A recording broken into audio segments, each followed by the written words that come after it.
പോറലുണ്ട്, അത് റെസ്റ്റ് എടുത്താൽ മാറുമെന്നും പറഞ്ഞു. അപ്പം തന്നെ എനിക്ക് മനസ്സിലായി മാതാവ് എൻ്റെ കൂടെ തന്നെ ഉണ്ടാവും. നന്നായിട്ട് പ്രാർത്ഥിച്ചു കഴിഞ്ഞാൽ മാതാവ് എല്ലാവരും കൂടെ ഉണ്ടാവുമെന്ന് എനിക്ക് മനസ്സിലായി. ഒരു ഹിന്ദു ആയിരുന്ന എനിക്ക് മാതാവിനോട് ഇത്രയും പ്രാർത്ഥിച്ചപ്പോൾ തന്നെ ഇത്ര അനുഗ്രഹം കിട്ടുന്നുണ്ടെങ്കിൽ ഞാൻ നന്നായിട്ട് പ്രാർത്ഥിച്ചു കഴിഞ്ഞാൽ എൻ്റെ എല്ലാ അസുഖങ്ങളും മാറ്റി എനിക്ക് തിരിച്ച് പഠിക്കാൻ പോകാൻ പറ്റുമെന്ന് എനിക്ക് മനസ്സിലായി. ആദ്യം തന്നെ പരിശുദ്ധ അമ്മയ്ക്കും തിരുക്കുമാരൻ 1000 നന്ദി. എൻ്റെ പേര് സാനിയ. ഞാൻ വരുന്നത് ആലപ്പുഴ ചുനക്കരയിൽ നിന്നാണ്. ഞാനിവിടെ ആദ്യമായിട്ട് ഉടമ്പടി എടുക്കുന്നത് 30/8/2024 ഞാൻ ഉടമ്പടി എടുക്കാനുള്ള കാരണം, ഞാൻ പഠിക്കുന്നത് ബാംഗ്ലൂരാണ്, നേഴ്സിംഗ് ആണ് പഠിക്കുന്നത്.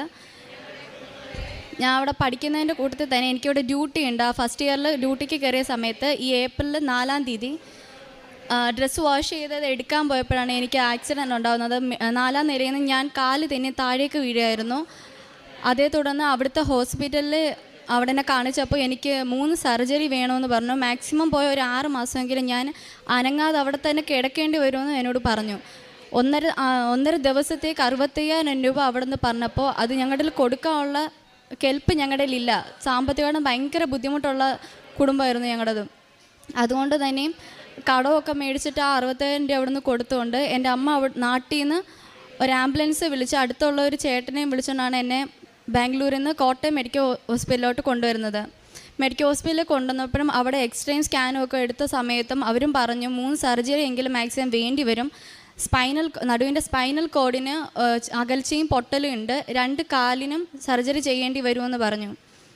അതേ തുടർന്ന് എൻ്റെ അടുത്ത ബെഡിൽ കിടന്നവരുടെ കാത്തിരിപ്പുകാരൊക്കെ എനിക്ക് പുറത്തുനിന്നൊക്കെ വരുമ്പോൾ ഇവിടെ നിന്ന് കൃപാസനത്തിൽ നിന്ന് കിട്ടിയ പത്രം എല്ലാം കൊണ്ടുവന്ന് എൻ്റെ അടുത്തിരുന്നിട്ട് എൻ്റെ അടുത്തുനിന്ന് പ്രാർത്ഥിക്കുകയും അത് വെച്ച് നന്നായിട്ട് അത് പ്രാർത്ഥിച്ചാൽ മതി മോളെ, നന്നായിട്ട് അത് വായിക്കുക, സാക്ഷ്യങ്ങളൊക്കെ വായിച്ച് നന്നായി പ്രാർത്ഥിച്ചാൽ നിൻ്റെ കൂടെ ദൈവം ഉണ്ടാവും എന്ന് പറഞ്ഞു.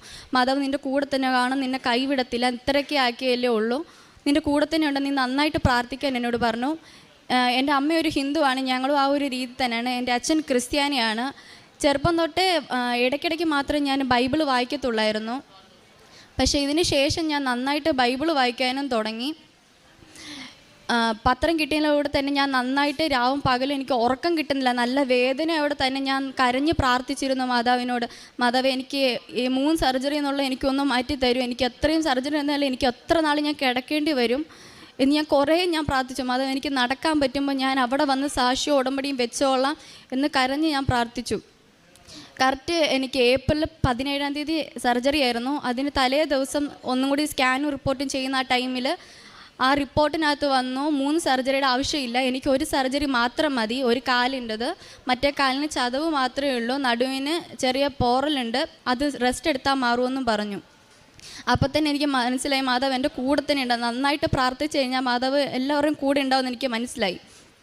ഒരു ഹിന്ദു ആയിരുന്ന എനിക്ക് മാതാവിനോട് ഇത്രയും പ്രാർത്ഥിച്ചപ്പോൾ തന്നെ ഇത്ര അനുഗ്രഹം കിട്ടുന്നുണ്ടെങ്കിൽ ഞാൻ നന്നായിട്ട് പ്രാർത്ഥിച്ചു കഴിഞ്ഞാൽ എൻ്റെ എല്ലാ അസുഖങ്ങളും മാറ്റി എനിക്ക് തിരിച്ച് പഠിക്കാൻ പോകാൻ പറ്റുമെന്ന് എനിക്ക് മനസ്സിലായി. സർജറി കഴിഞ്ഞ് 1 മാസത്തോളം ഞാൻ ഹോസ്പിറ്റലിൽ കിടന്നു. അതിനുശേഷം നേരെ ഡിസ്ചാർജ് ചെയ്ത് വീട്ടിൽ 1.5 മാസത്തോളം കിടന്ന് കറക്റ്റ് 2.5 മാസം ആയപ്പോഴത്തേക്കും ഞാൻ എണ്ണീറ്റ് ഇരുന്നു. 6 മാസത്തോളം ഒരേ കിടക്കുമെന്ന് പറഞ്ഞ അതേ ഡോക്ടർ തന്നെ 2.5 മാസം ആയപ്പോഴത്തേക്കും ഞാൻ എണ്ണീറ്റിരുന്നു എന്ന് പറഞ്ഞപ്പോൾ അവർക്ക് തന്നെ വലിയൊരു അത്ഭുതമായിട്ടാണ് തോന്നിയത്. 3 മാസം കഴിഞ്ഞപ്പോൾ ഞാൻ പതിയെ എണ്ണീറ്റ് നടക്കാനും തുടങ്ങി പറഞ്ഞാൽ എനിക്ക് നന്നായിട്ട് നടക്കാൻ പറ്റുന്ന ഒരു ടൈമിലാകുമ്പോൾ ഞാൻ മാതാവെ അവിടെ വന്ന് ഉടമ്പടി എടുത്ത് സാക്ഷ്യം പറഞ്ഞോളാമെന്ന് ഞാൻ മാതാവിൻ്റെ അടുത്ത് കരഞ്ഞ് പ്രാർത്ഥിച്ചു. അതേ ടൈമിൽ തന്നെ ഞാൻ നന്നായിട്ട് പ്രാർത്ഥിച്ചു. എനിക്ക് എൻ്റെ കുടുംബത്തിന് 6.5 ലക്ഷത്തോളം നല്ല കടബാധ്യത ഉണ്ടായിരുന്നു. വീട് പണിയും പൂർത്തിയാക്കാതിരുന്ന ആ ഒരു രീതിയിലായിരുന്നു. അപ്പോഴാണ് ഞങ്ങളുടെ അടുത്ത സഭയിലുള്ള ഒരു പള്ളിയിലച്ഛൻ വന്നിട്ട് ഞങ്ങളുടെ സാമ്പത്തിക ബുദ്ധിമുട്ടുകളും വീടിൻ്റെ പരിസരങ്ങളും എല്ലാം കാണിച്ച് ഒരു വീഡിയോ എടുത്ത് ഫേസ്ബുക്കിൽ അപ്ലോഡ് ചെയ്തു. അതുവഴി 3-4 ദിവസത്തിനുള്ളിൽ തന്നെ ഞങ്ങൾക്ക് കടബാധ്യതയെല്ലാം തീർത്ത് ഞങ്ങളുടെ വീട് പണി പൂർത്തീകരിക്കാൻ തന്നെ ഞങ്ങളുടെ അടുത്ത് തന്നെയുള്ള ഒരാളായിരുന്നു ക്രിസ്ത്യാനികൾ. അവർ വന്ന് ഞങ്ങളുടെ വീട് പണി എത്രയും പെട്ടെന്ന് പൂർത്തീകരിച്ച് തരാം, ഒരു കുഴപ്പവും ഇല്ല, മോളുടെ അസുഖങ്ങളെല്ലാം മാറി നന്നായിട്ട് പഠിക്കാനുള്ള വക ഉണ്ടാക്കാതെന്നൊക്കെ പറഞ്ഞുകൊണ്ട് ഞങ്ങളുടെ കൂടെ തന്നെ നിന്ന് ഞങ്ങളെ സപ്പോർട്ട് ചെയ്തു. അതിലൂടെ എല്ലാം വീട് പണിയെല്ലാം ഒരുവിധം ആവാറായിരുന്ന ടൈമിൽ എനിക്ക് നടക്കാൻ നന്നായിട്ട് പറ്റി. ആ ടൈമിൽ ഞാൻ ഇവിടെ വന്ന് 30/8/2024 ഇവിടെ വന്ന് ഞാൻ ഉടമ്പടി എടുത്ത് നന്നായിട്ട് പ്രാർത്ഥിച്ചു. എനിക്ക് എത്രയും പെട്ടെന്ന് ഞാൻ നന്നായിട്ട് നടന്ന് എനിക്ക് ബാംഗ്ലൂർ പോയി തിരിച്ച് പഠിക്കാൻ പറ്റണമെന്ന് ഞാൻ പ്രാർത്ഥിച്ചു. ഉടമ്പടിയിൽ ആദ്യത്തെ നിയോഗം വെച്ചത് എൻ്റെ പപ്പാടെ 2 വർഷത്തോളമായിട്ട് എൻ്റെ പപ്പായുടെ കാലിന് നല്ല വേദന ഉണ്ടായിരുന്നു. ആ വേദന ഒന്ന് മാറിക്കിട്ടാൻ വേണ്ടി ഞാൻ മാതാവിൻ്റെ അടുത്ത് നന്നായിട്ട് പ്രാർത്ഥിച്ചിരുന്നു. ഇവിടുന്ന് കിട്ടിയ തൈലവും ഉപ്പും എല്ലാം ഞാൻ നന്നായി നന്നായിട്ട് പ്രാർത്ഥിച്ച് പപ്പായുടെ കാലിൽ കുരിശ് വരച്ച് കൊടുത്തിരുന്നു. 2 വർഷത്തോളമായിട്ട് മാറാണ്ടിരുന്ന പപ്പായുടെ മുട്ടുവേദന 2 ആഴ്ച കൊണ്ട് പപ്പായുടെ കാല് സുഖമായിട്ട് പപ്പ നടക്കാനൊക്കെ തുടങ്ങി. അതിലൂടെ പപ്പ നന്നായിട്ട് വെള്ളം അടിക്കുന്ന ഒരു ഇതായിരുന്നു, നന്നായിട്ട് കള്ളു കുടിക്കുമായിരുന്നു.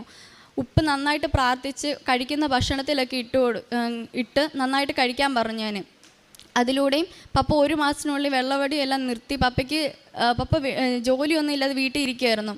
അതിനുശേഷം 1 മാസത്തിന് ശേഷം പപ്പയ്ക്ക് ചെന്നൈയിലൊരു ജോലി കിട്ടുകയും അവിടേക്ക് പോവുകയും ചെയ്തു. വീട് പണി ആ സമയത്തോടും പൂർത്തീകരിച്ച് അവിടുന്ന് ഞങ്ങൾക്കിപ്പോൾ പെരവാസത്തിൽ കഴിഞ്ഞ് ഞങ്ങൾ വീട്ടിൽ താമസവും തുടങ്ങി. അതിലൂടെ എനിക്ക് ജോസഫ് അച്ഛൻ്റെ ഒരു പ്രാർത്ഥന ഉണ്ടായിരുന്നു. അതിൽ ജോസഫ് അച്ഛൻ പറയുകയുണ്ടായിരുന്നു ഒരു സാക്ഷ്യം വയ്ക്കൽ. ആ സാക്ഷ്യത്തിൽ ആ കുട്ടിയുടെ ബർത്ത്ഡേ അന്ന് ആ കുട്ടി വെച്ചിരുന്ന നിയോഗങ്ങൾ സഫലമായി എന്നാണ് ഞാനത് കേട്ടത്. അപ്പോൾ ഞാനും ഇങ്ങനെ വിചാരിച്ചു എൻ്റെ ബർത്ത്ഡേയും വരാൻ പോകുന്നു, അപ്പോൾ ഞാൻ വെച്ച നിയോഗങ്ങൾ എനിക്ക് അന്ന് സാധിച്ചു കിട്ടുമല്ലോ എന്ന് ഞാനിങ്ങനെ ചിന്തിച്ചിരുന്നു.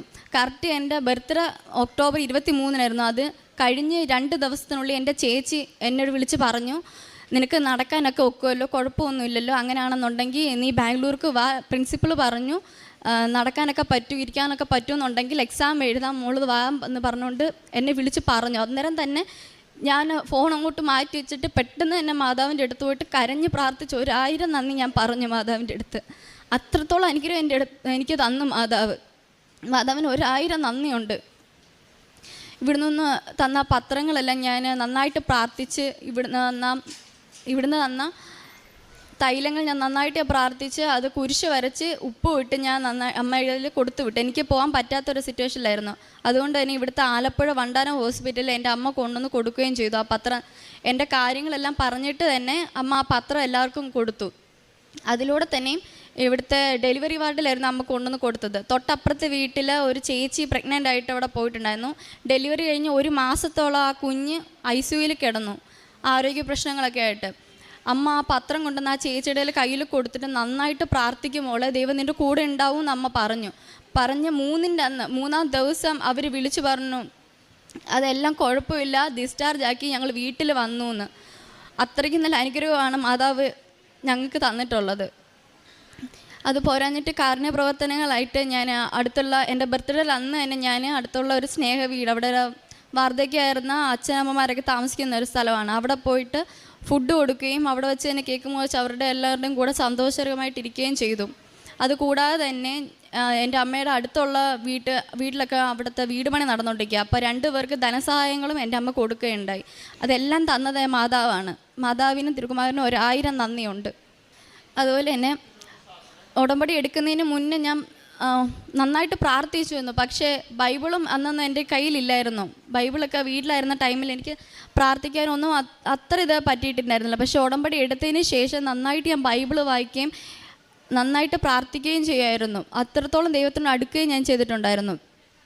ഉടമ്പടി എടുക്കുന്നതിന് മുന്നേ ഞാൻ എൻ്റെ മനസ്സിൽ ഫുള്ള് നെഗറ്റീവ് തോട്ട്സ് ആയിരുന്നു വന്നിട്ടുണ്ടായിരുന്നത്. പക്ഷേ ഉടമ്പടി എടുത്തതിന് ശേഷം എനിക്ക് നല്ല പോസിറ്റീവായിട്ടുള്ള തോട്ട്സ് വരാൻ തുടങ്ങി, നല്ല പോസിറ്റീവായിട്ടുള്ള കാര്യങ്ങളുമാണ് ഉണ്ടെന്ന്.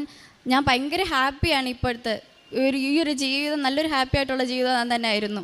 അതിന് മുമ്പ് ഞാൻ ഭയങ്കര ദുഃഖിച്ചിട്ടുണ്ടായിരുന്നു. ഓരോ കാര്യങ്ങളും വരുമ്പോഴും എനിക്ക് ഭയങ്കര വിഷമമായിട്ടുള്ള കാര്യങ്ങളായിരുന്നു എൻ്റെ ജീവിതത്തിൽ ഉണ്ടായിക്കൊണ്ടിരുന്നത്. പക്ഷെ അതിന് ശേഷം ഇപ്പം എൻ്റെ ജീവിതത്തിൽ ഉണ്ടാകുന്ന എല്ലാം എനിക്ക് സന്തോഷകരമായ കാര്യങ്ങൾ, നല്ല കാര്യങ്ങളും